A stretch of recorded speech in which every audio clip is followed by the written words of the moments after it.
आजकल हर जगह intermittent fasting की ही बात हो रही है ना? मतलब रुक रुक के उपवास करना। हाँ बिल्कुल। और खासकर वो 16-8 डाइट। वही जहां आप दिन के 16 घंटे कुछ नहीं खाते और बाकी 8 घंटे में बस उसी में सब कुछ खाना होता है। मैंने भी इसके बारे में बहुत सुना है, वजन घटाने से लेकर पता नहीं क्या क्या। इसे हर मर्ज की दवा बताया जाता है। लेकिन पिछले हफ्ते मैंने एक हेडलाइन पढ़ी और मेरा तो सिर ही घूम गया। एक नई रिसर्च में कहा गया है कि जो लोग अपना खाना 8 घंटे से कम समय में खाते हैं, उनमें दिल की बीमारी से मौत का खतरा 91% ज्यादा होता है। 91%? हाँ, 91%। ये कोई छोटी मोटी बात तो है नहीं। ये तो इस हर बात के बिल्कुल खिलाफ है जो हम अब तक सुनते आए हैं। बिल्कुल। तो आज हम इसी उलझन को सुलझाने की कोशिश करेंगे।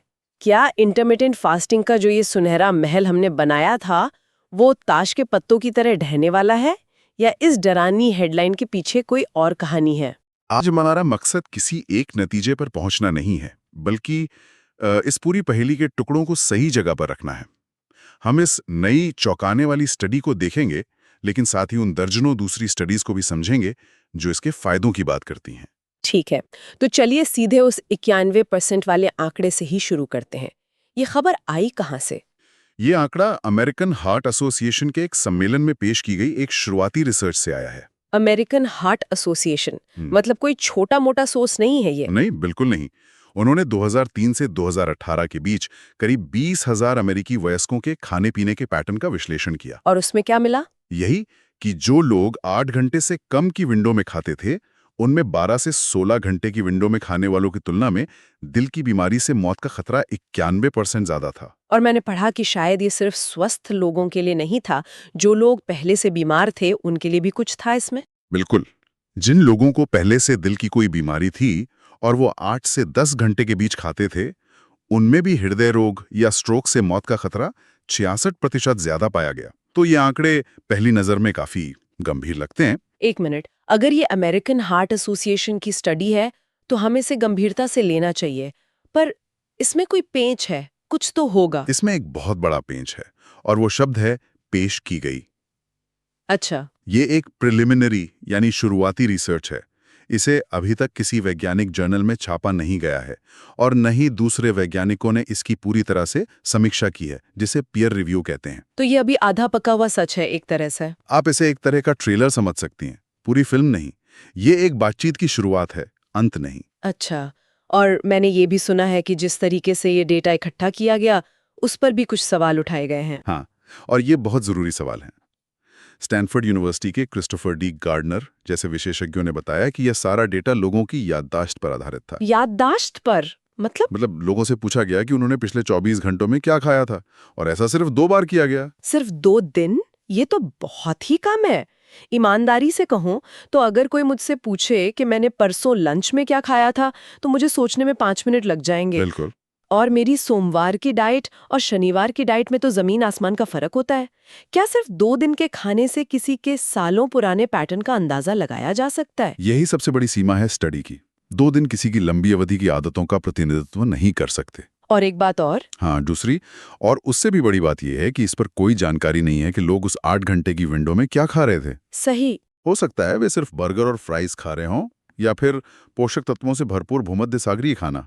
खाने की क्वालिटी का सेहत पर बहुत बड़ा असर पड़ता है, जिसे इस अध्ययन में बिल्कुल भी नहीं मापा गया है। तो हो सकता है कि समस्या खाने के समय में नहीं, बल्कि खाने की थाली में हो। इसकी पूरी संभावना है, और यहीं पर वो सहसंबंध और कारण के बीच का फर्क समझना जरूरी हो जाता है। Correlation versus causation. हाँ, इस अध्ययन ने एक जुड़ाव दिखाया है, लेकिन यह साबित नहीं करता कि 8 घंटे खाने की वजह से ही मौत का खतरा बढ़ा। तो और क्या वजह हो सकती है? हो सकता है कि जिन लोगों की सेहत पहले से ही खराब थी, वे वजन कम करने या अपनी स्थिति को नियंत्रित करने की कोशिश में इस तरह की डाइट अपना रहे हों। अच्छा, मतलब ये डाइट समस्या का कारण नहीं, बल्कि पहले से मौजूद समस्या का एक लक्षण हो सकती है। बिल्कुल। ठीक है, तो ये शुरुआती स्टडी उतनी मजबूत नहीं है जितनी हेडलाइन से लगती है। लेकिन फिर सवाल उठता है, लोग इसके दीवाने क्यों हैं? इसके पीछे कुछ तो सच्चाई होगी। नहीं, सिर्फ हवा नहीं है। इन दावों में काफी सच्चाई है। कई मजबूत अध्ययनों में इसके फायदे दिखे हैं, जैसे वजन घटाना, इंसुलिन सेंसिटिविटी में सुधार, ब्लड प्रेशर, कोलेस्ट्रॉल में कमी, है ना? हाँ, हार्वर्ड के एक बड़े मेटा एनालिसिस को देखिए, जिसमें 99 अलग-अलग क्लिनिकल ट्रायल्स की समीक्षा की गई। उसमें साफ तौर पर पाया गया कि वजन घटाने के लिए इंटरमिटेंट फास्टिंग उतना ही प्रभावी है जितना पारंपरिक तरीके से कैलोरी कम करना।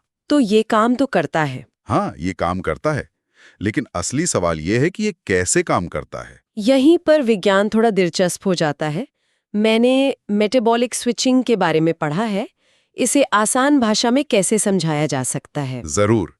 कल्पना कीजिए कि आपका शरीर एक हाइब्रिड कार है। ठीक है। जब आप खाना खाती हैं तो शरीर ऊर्जा के लिए ग्लूकोज का इस्तेमाल करता है। ये कार के पेट्रोल पर चलने जैसा है।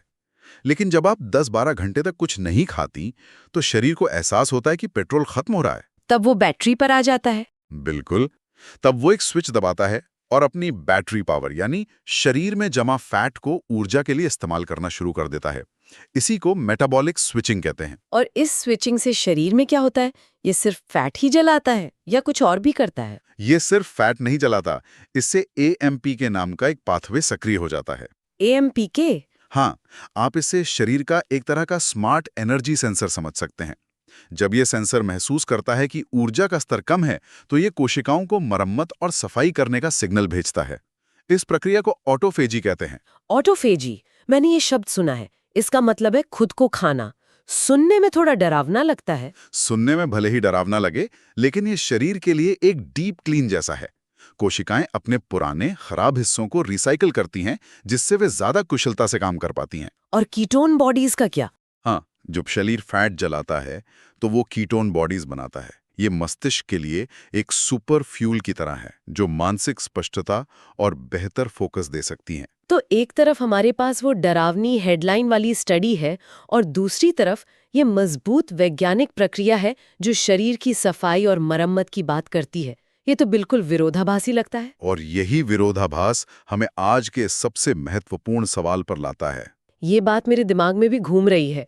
क्या इंटरमिटेंट फास्टिंग का फायदा इसलिए है क्योंकि मैं रात 8 बजे के बाद नहीं खा रही, या सिर्फ इसलिए कि 8 बजे के बाद न खाने की वजह से मैं वो रात वाला आइसक्रीम का स्कूप छोड़ रही हूँ? क्या किसी ने इसे टेस्ट किया है? ये बहुत ही बेहतरीन सवाल है, और हाल ही में जर्मनी में क्रोनोफास्ट नाम की एक स्टडी ने ठीक यही करने की कोशिश की। अच्छा। उन्होंने प्रतिभागियों को 8 घंटे के विंडो में ही खिलाया, लेकिन ये सुनिश्चित किया कि वे उतनी ही कैलोरी खाएं जितनी वे सामान्य रूप से 12 घंटे में खाते थे। तो उन्होंने कैलोरी को बराबर कर दिया? उन्होंने कैलोरी के कारक को समीकरण से पूरी तरह हटा दिया ताकि सिर्फ समय के प्रभाव को देखा जा सके। तो फिर क्या हुआ? क्या सिर्फ टाइमिंग से कोई फर्क पड़ा? लगभग कोई फर्क नहीं पड़ा। क्या सच में? मतलब इंसुलिन पर भी कोई असर नहीं, दिल की सेहत से जुड़े मार्करों पर भी नहीं? बिल्कुल। जब कैलोरी बराबर रखी गई तो इन महत्वपूर्ण स्वास्थ्य मार्करों में कोई खास सुधार नहीं दिखा गया। इससे ये मजबूत संकेत मिलता है कि इंटरमिटेंट फास्टिंग के कई फायदे शायद अनजाने में हुई कैलोरी की कमी का ही नतीजा हैं। तो मतलब इतने सालों से हम जिस चीज को समय का जादू समझ रहे थे, वो असल में सिर्फ कम खाने का पुराना और सीधा साधा गणित था। ये तो पूरी इंडस्ट्री की बुनियाद हिला देने वाली बात है। काफी हद तक ये जादू की ट्रिक का पर्दाफाश करने जैसा है। जादूगर का हाथ समय पर नहीं बल्कि कैलोरी की गिनती पर था। लेकिन कुछ तो फर्क पड़ा होगा। हाँ, उस जर्मन स्टडी में एक और बात सामने आई जो काफी आकर्षक है। खाने के समय ने शरीर की आंतरिक जैविक घड़ी यानी सर्केडियन रिदम को जरूर प्रभावित किया। अच्छा, वो कैसे? जिन प्रतिभागियों ने अपनी कैलोरी दिन में देर से खाई, उनकी जैविक घड़ी थोड़ी शिफ्ट हो गई और वे देर से सोते जागते थे। इसका मतलब कब खाना है ये भले ही सीधे तौर पर वजन कम न करे, लेकिन ये हमारी नींद और जागने के चक्र को जरूर छेड़ सकता है। हाँ, ये दिखाता है कि हमारा शरीर सिर्फ कैलोरी की गिनती नहीं करता, बल्कि वो इस बात पर भी ध्यान देता है कि वे कैलोरी कब आ रही हैं। तो ये सब सुनने के बाद ये तो साफ है कि इंटरमिटेंट फास्टिंग एक नुस्खा जो सब पर काम करे जैसी कोई चीज नहीं है। बिल्कुल, संदर्भ ही सब कुछ है। अलग अलग लोगों पर इसका असर बहुत अलग हो सकता है। एक एथलीट का उदाहरण लीजिए। अगर वो 12 घंटे से ज्यादा उपवास करते हैं तो शरीर कीटोसिस में जा सकता है। इससे एमटॉर नाम का एक पाथवे धीमा हो जाता है। एमटॉर, ये क्या है? आप MTR को शरीर का कंस्ट्रक्शन मैनेजर समझ सकते हैं, जो नई मांसपेशियां बनाने का काम देखता है। अच्छा, उपवास के दौरान शरीर का ध्यान निर्माण से हटकर मरम्मत पर चला जाता है, इसलिए वो इस मैनेजर को एक तरह से छुट्टी पर भेज देता है। एक सामान्य व्यक्ति के लिए ये अच्छा हो सकता है, लेकिन एक एथलीट के लिए ये एक समस्या बन सकता है। और कैंसर के मरीजों के बारे में क्या? वहां तो स्थिति और भी जटिल होगी। हाँ, वहाँ स्थिति और भी ज्यादा नाजुक है। कुछ मामलों में उपवास कीमोथेरेपी के असर को बढ़ा सकता है, लेकिन कुछ खास तरह के कैंसर में जहाँ KRAS जैसी म्यूटेशन होती है, कहानी उल्टी पड़ सकती है। ये KRAS म्यूटेशन क्या करती है? KRAS म्यूटेशन वाली कैंसर कोशिकाएं बहुत ही, आप कह सकते हैं, जिद्दी होती हैं। वे कम ग्लूकोज वाले माहौल में भी फलने फूलने का तरीका खोज लेती हैं।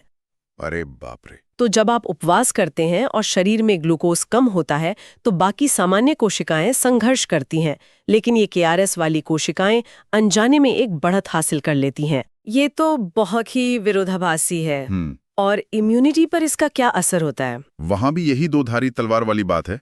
उपवास शरीर की वायरस से लड़ने की क्षमता को थोड़ा कम कर सकता है, लेकिन यही प्रभाव ऑटो इम्यून बीमारियों जैसे मल्टीपल स्क्लेरोसिस में फायदेमंद हो सकता है, जहां हमारा इम्यून सिस्टम अति सक्रिय हो जाता है। तो ये पूरी तरह से इस बात पर निर्भर करता है कि आपके शरीर के अंदर क्या चल रहा है, और बेशक इस पर भी कि आप उस 8 घंटे के विंडो में क्या खा रहे हैं। ये सबसे महत्वपूर्ण बिंदुओं में से एक है। अगर कोई सिर्फ जंक फूड खा रहा है तो समय कोई जादू नहीं कर सकता। बिल्कुल नहीं।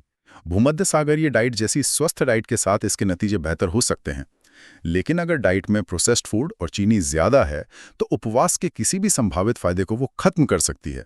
आहार की गुणवत्ता को नजरअंदाज नहीं किया जा सकता। ध्यान है जिसकी कई सीमाएं हैं।